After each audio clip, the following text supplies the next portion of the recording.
Darating daw ngayon si Atty. Vic Rodriguez dito sa exercise. Hihintayin po natin si Atty. Vic Rodriguez dahil may tumawag sa akin na pupunta raw siya ngayon dito at marami sila. Okay? So ang rally po natin dito every 4 PM po meron tayong gagawing rally dito, pero hindi lang tayo magtatapos sa rally. Pag hindi bumaba sa posisyon ang mga politikong walang kwenta, mapipilitan tayo pag hindi natin sila nakuha sa santong dasalan. Kukunin natin sila sa santong paspasan hanggang mamatay tayo mga Pilipino. Yes! Karapatan natin mga Pilipino. Mamamatay tayong lumalaban! Mamamatay tayong lumalaban! Yes! Gaya ng mga naunang mga bayani na isinakripisyo nila ang kanilang mga kaluluwa at buhay alang-alang sa ating bayan. At tutularan din natin ang mga naunang mga bayani na isinakalang nila ang kanilang buhay para sa ating bansa. Mga kababayan ko Pilipino, magsilabasan na kayo sa bahay. Matagal pa po naka-schedule ang September 13. Napakaraming Pilipino na nagsishare post at nagpo-post at nagpo-comment na kita-kits dito sa Lunes, dito sa Eat That's Right. Ngunit ngayon na nandito na ang September 13 na kung saan araw ng pagtitipon-tipon ng Pilipino, bakit hindi kayo nagsilabasan? Bakit hindi kayo nagsilabasan? Hanggang comment na lang ba kayo? Hanggang share na lang ba kayo mga Pilipino? Noong nang isinira-schedule ang September 13, napakaraming Pilipino na nagsishare post, nagpo-comment, nagkita-kits. Bakit kayong September 13 na? Wala ni isa sa inyong mga lumabas. Kayo ba ay nanuduan? Kayo ba ay walang mga prinsipyo? At hindi na may paglalaban ang inyong mga karapatan? Hintayin natin dumating si Atty. Vic Rodriguez dito sa Eat That's Right.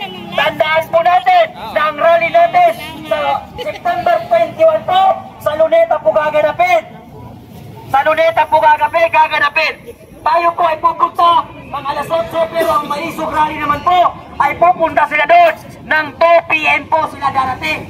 Pero ang ibang mga grupo ay darating ng alas 7, alas 9, pero si Atty. Vic Rodriguez ay darating sila doon, pati si Champion Sixon sa September 21 dahil sila po ang nag-organize ng rally na gaganapin sa Luneta Park po.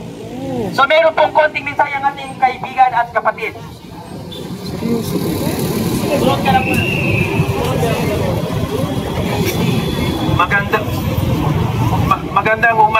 Magandang gabi sa inyong lahat sa pagkabina. Ang nangyayari sa atin is history. History repeats itself. Why history repeats itself? Tingnan natin, imuni-muni natin ang Biblia. Yung si Barabas na magnanakaw. Sinong nagpalaya sa kanya? Kapwa niya din si Poncio Pilato na magnanakaw. Ganyan din si Marcos, yung sinasabi nila, dinitain si Vizcaya, dinitain ang mga congressmen, dinitain mga senado. Hindi, ang mastermind, si Poncio Pilato, si Marcos. Kaya huwag kayong magsasawa.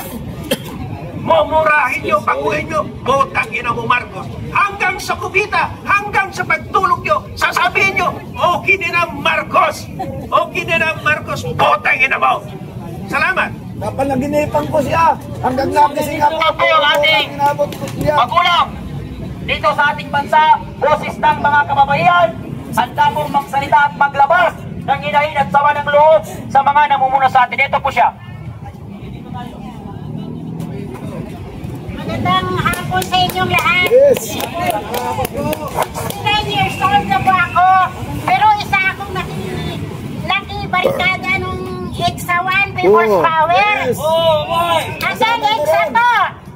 Akala ko noon na napatalsik ang matandang Marcos ay bubuti ng kalagayan ng mamamayan. Yun pala'y na may hagbag ang mga oligarko.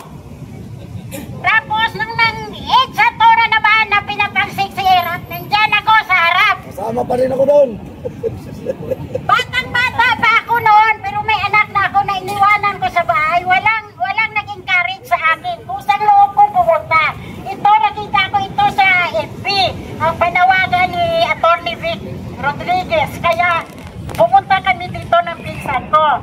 Ngayon, may 5 apo ako. Ang panganay ay 14 years old. Ang ang isa ay magdadalawang taon. Sana itong pulong-pulong natin ay tuloy-tuloy na ito na mapatalsik natin itong Marcos na Junior. At sana hindi na ito madagda ng mga apo ko kasi kawawa talaga sila.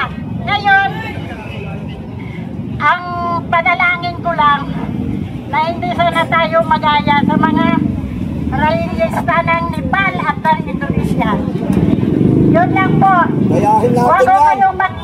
kayong timing lang sa mga bahay nyo, magsali kayo sa mga pulong-pulong na ito, sa mga rally na ito. Salamat.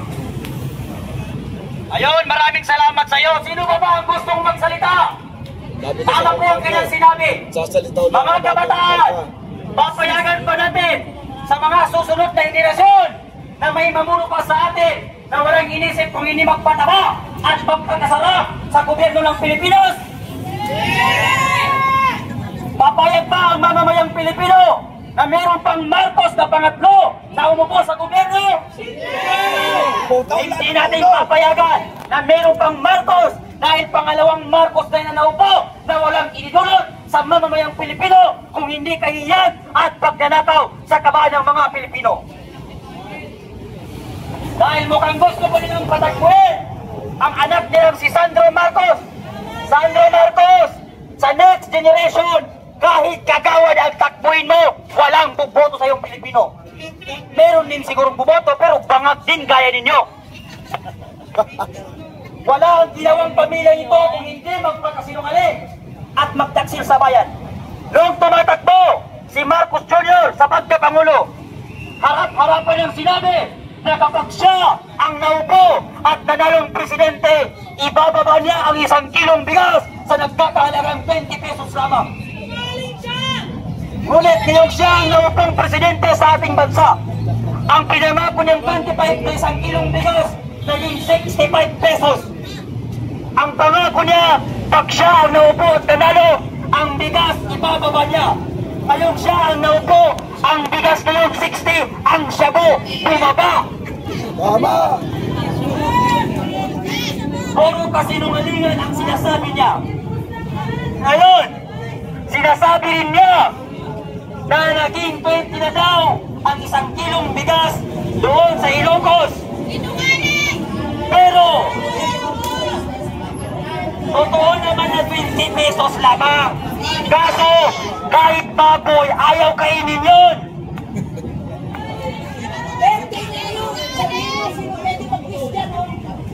Ngayon, Ferdinand Marcos, ang wish ng Pilipino sa iyo dahil birthday mo ngayon, sana hindi na humaba ang buhay mo.